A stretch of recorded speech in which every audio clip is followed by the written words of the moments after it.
show on back with part 4. All right, you're going to be tried and tested by the Most High. Let's continue here. All right, we've covered this. All right. Okay, let's get back over here. All right. So again, fear none of those things, but thou shalt suffer. Behold the devil. We just covered that, of who that is, talking about Esau, Edom. All right. See that it's a man. All right. Shall cast some of you into prison.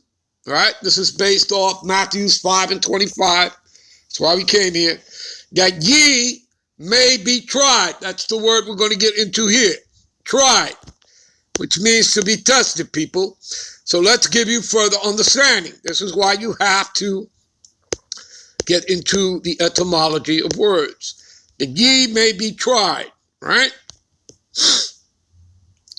Okay? Strong's G 3985. Pyradzo.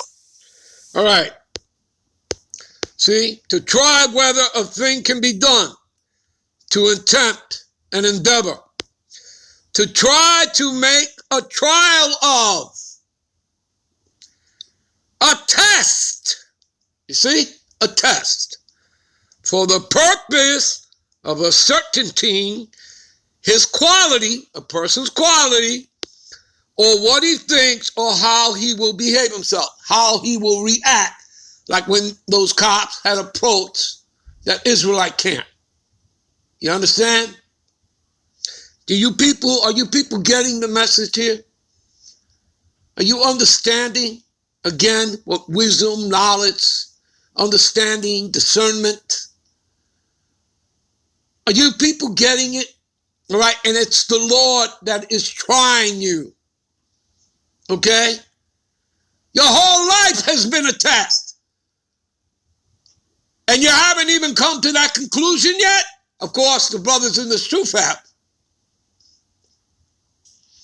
Okay? They have. All right? In good sense, in a bad sense, to test one. Maliciously, craftily, to prove his feelings or judgments.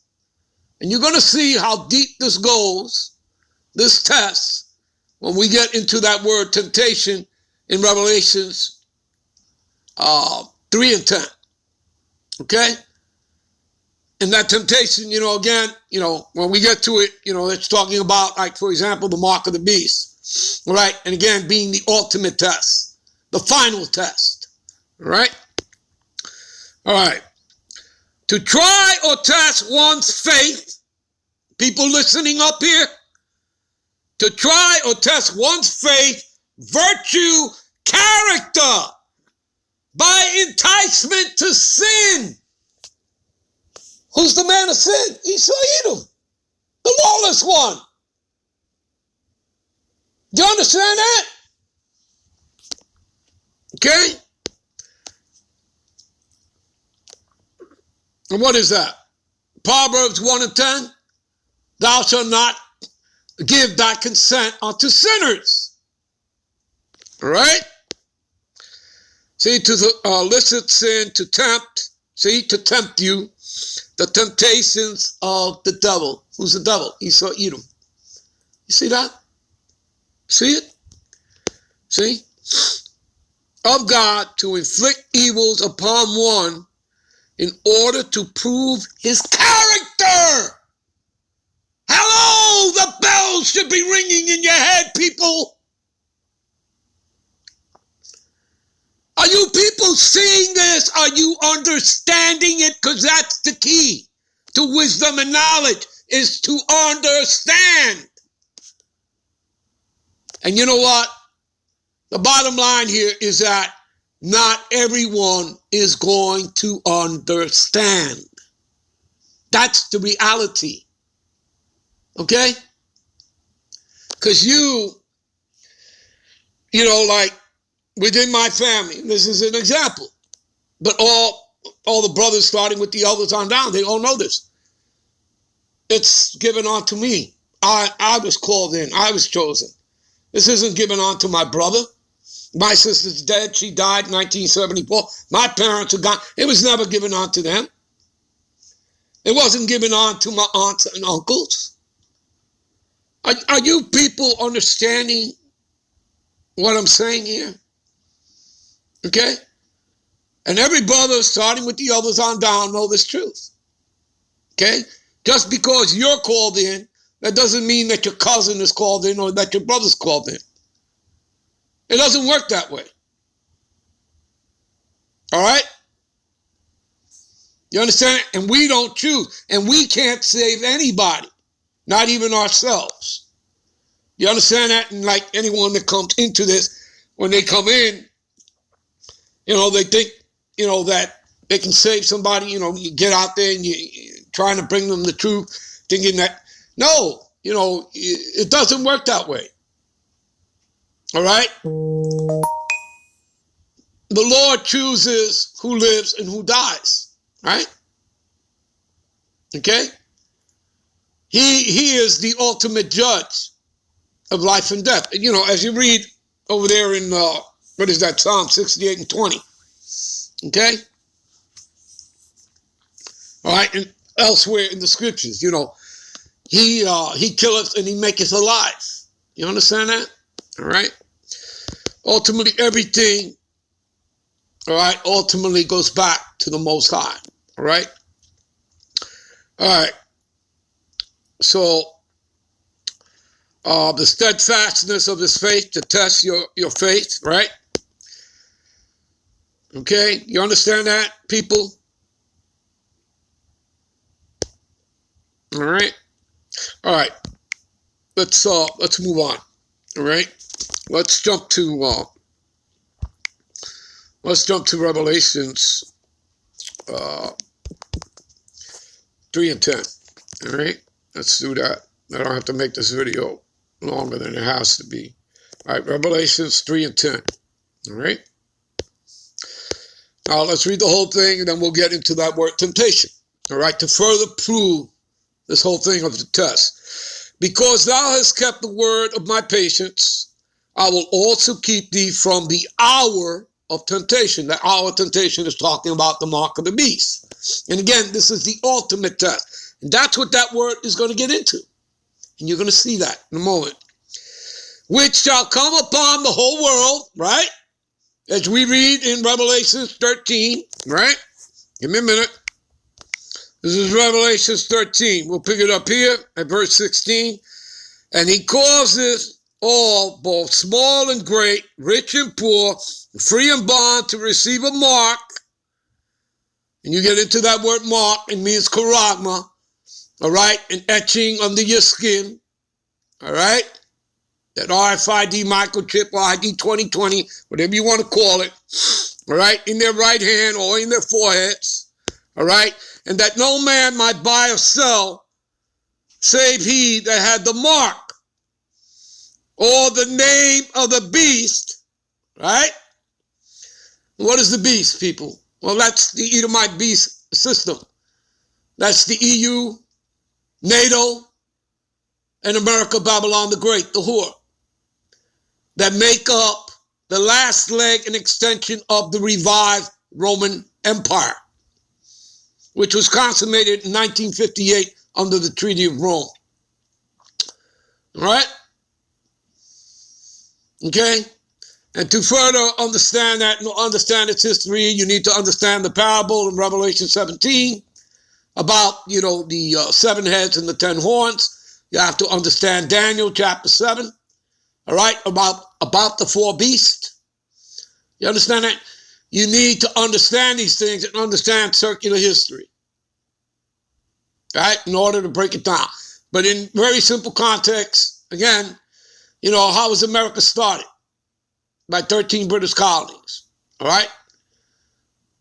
America is basically an extended colony of the British Empire, right? They fought the British supposedly for their independence, all right? We also took down 2 others, the French and the Spaniards. You understand that? Okay, he was He was more stout than his fellow Edomites. All right? You understand this? Again, you read this in Daniel chapter 7. All right? Those are the 3 roots that were plucked up. Okay? Understand that? All right? And when you understand the parable, the 7 heads and the 10 horns, then you understand that it tells you in the parable that there will be an 8th that comes out of the 7. And America comes out of Great Britain. You understand that? You get it, people? You understand? All right, we're moving on, whether you do or don't. All right. Okay. So, and that no man might buy or sell, say he that had the mark or the name of the beast or the number of his name. All right. And here is wisdom. Okay. Here's wisdom. All right. Let him that have understanding count the number of the beast, for it is the number of a man, and his number is 666. All right? Understand that, people? All right? So that's the temptation it's talking about, right? Okay? Now, let's get into the word temptation. All right? That's talking about the mark of the beast, all right? So let's go to the word temptation here. The hour of temptation. Strong's G 3986. Pyrosmas. All right, let's get into it. What does it say here? An experiment, attempt, trial, proving, trial made of you in my bodily condition, since condition serves as to test the love of Galatians toward Paul. Right? Here we go. The trial of man's fealty, integrity, virtue, constancy. See that? I repeat. The trial of man's, right? Fealty, integrity, virtue, constancy, an enticement to sin, temptation, whether arising from the desires or from the outward circumstance, internal temptation to sin, of temptation by which the devil sought to divert Yahweh Shai, the Mashiach, the Messiah, from his divine errand, of condition of things or mental state by which we are enticed to sin. All a test, people. See? Or a lapse of faith and holiness. Adversity, affliction, trouble, as in Jacob's trouble, sent by the God power, I repeat, sent by the God power, Yahweh Bashim Yahweh Shai, and serving to test, to prove one character and faith and holiness. Didn't we just read that, looking up the word tried in Revelations 2 and 10? Yes, we did. Do you people get it? Do you understand? Now, you won't have this understanding by simply reading the scripture, will you? So you have to get into the etymology of words to understand, to get the wisdom, to get the knowledge. See? You understand? Temptation, i.e. a trial of God by men. You see that? You people get it? Do you understand? All right? I believe it's made clear. All right? I believe we covered what we wanted to cover. See, to try and make trial of test for the purpose of ascertaining his quality of what he thinks and will behave himself. And we read this already. All right. So people, will end this here. I'm out. I'm on to the next one. Shalom.